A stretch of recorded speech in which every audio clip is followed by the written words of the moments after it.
वैष्णवीला गळफास घ्यायला भाग पाडणाऱ्या हगवणेच्या गळ्याभोवती कारवाईचा फास आता अधिकाधिक घट्ट होत चाललाय।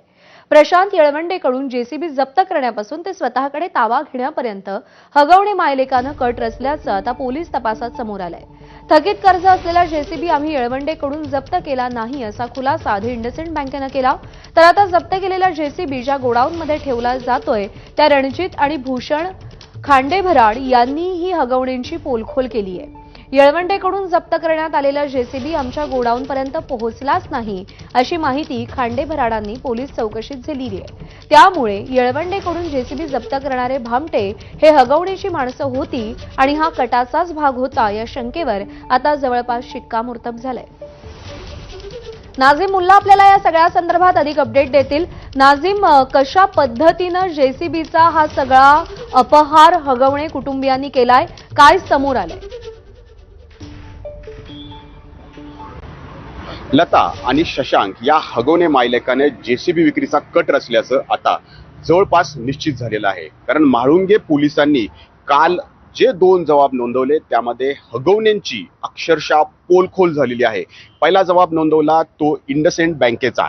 इंडसइंड बँकेचं लोन या जेसीबी वरती होतं, मात्र तो जेसीबी हगवणेंनी प्रशांत येळवंडे यांना विक्री केला आणि जेसीबीचे हप्ते थकले म्हणून इंडसइंड बँकेनं हा जेसीबी प्रशांत येळवंडे यांच्याकडून जप्त केला असं या ठिकाणी शशांकनं भासवल्याचं आता जवळपास निश्चित झालंय। कारण बँकेनं स्पष्टपणे सांगितलंय की आम्ही प्रशांत येळवंडे यांच्याकडून कोणताही जेसीबी जप्त केलेला नाहीये, आम्ही कोणतीही कारवाई केलेली नाहीये।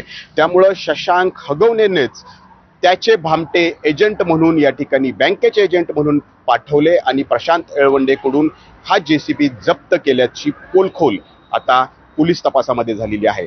दुसरीकडे हा जर जेसीबी जप्त केला असता बँकेनं तर तो थेट गोडाऊन मध्ये गेला असता आणि गोडाऊनचे मालक आहेत रणजित आणि भूषण खांडेभराड, यांच्याकडेही हा जेसीबी पोहोचला नाहीये। कारण या दोघांची सुद्धा काल म्हाळुंगे पोलिसांनी चौकशी केली आणि त्यांनी सुद्धा स्पष्टपणे सांगितलं की येळवंडेकडून जप्त केलेला जेसीबी हे आमच्या गोडाऊन पर्यंत पोहोचला नाही। बँकेनं कोणतीही गाडी जप्त केली तर ती या खांडेभराडांच्या गोडाऊन मध्ये येते, परंतु तिथं पोहोचलीच नाहीये। म्हणजे थेट जो शशांक हगवणे आहे त्यानं त्याची माणसं पाठवली, येळवंडेकडून हा जेसीबी जप्त करून घेतला, बँकेनं जप्त केला असं सांगून आणि थेट आपल्या ताब्यात घेतला।